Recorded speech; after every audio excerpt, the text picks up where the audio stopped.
You say you can take the name Gangsta off. I can take the Gangsta off. Who are you to tell me what I can do? Bro, you from Baton Rouge, an hour from me.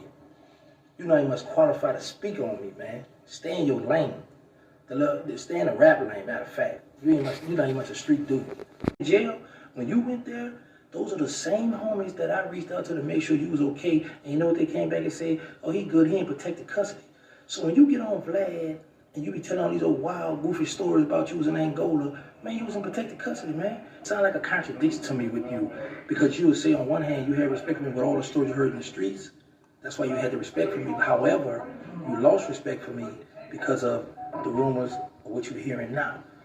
All that real legend book and all that, the dudes in your legend book, do you look out for them? Do you take care of them?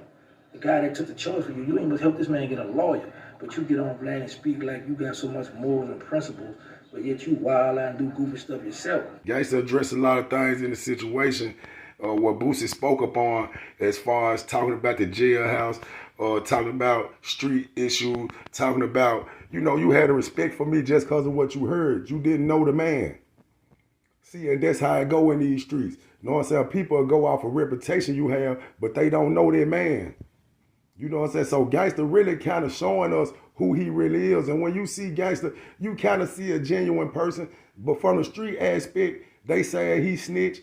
But I'm going to tell you personally, I'm one of them people, if I die and my homeboys involved in something, I wouldn't mind my homeboys doing what. If Gangsta only snitched on the dead, me personally, I give my homeboys permission to get out of a life sentence if it's them snitching on me and I'm no longer here, where I can't do time. So I really understand that part of it.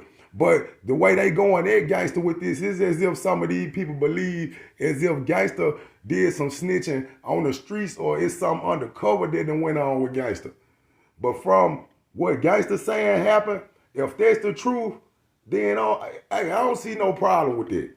You know what I'm saying? So I understand everybody try to, you know, stay on a certain line when it come to this subject. Everybody being real sensitive with it, and ain't nobody really taking no stands. They just putting these stories out here. But when you really pay attention, you can't fault this man if he snitched on some people that were dead. Because I'm pretty sure if somebody, your real homeboys, your real loved ones, I don't think they'll mind you doing it, especially if they was in them trenches with you and going through them situations and doing that dirt with you. I think they would give you the permission to do that. But see, when that street code kick in, you got to realize it be a lot of people on the streets that don't like you anyway and be ready to jump on the right opportunity to join the bandwagon.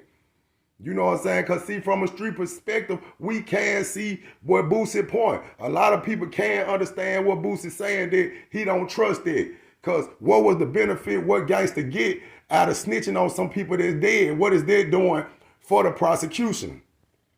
And from any street dude perspective, that's just how they gonna see that.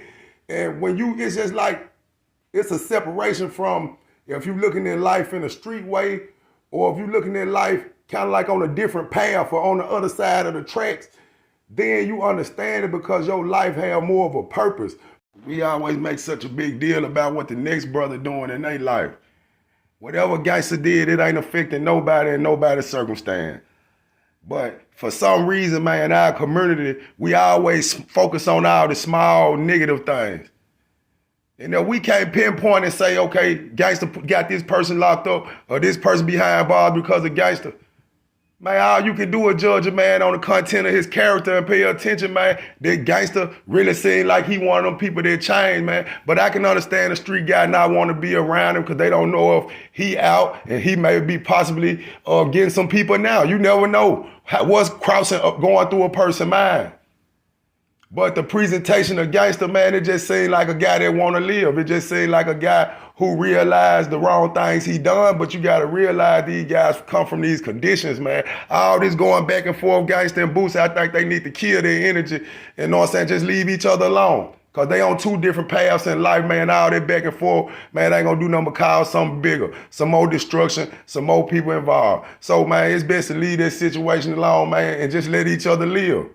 But we need to wake up in our community, man. Stop going for this, man. Stop focusing on all this small stuff. You feel like a person to snitch, okay, stay away from, live your life, better yourself. But man, it ain't good to indulge on that, man. Focus on the next person that's gonna be knocked off, the next person that's gonna be backbite, the next person that's gonna fall. Man, we need to focus on how to pull each other up, people. Like and subscribe to my channel.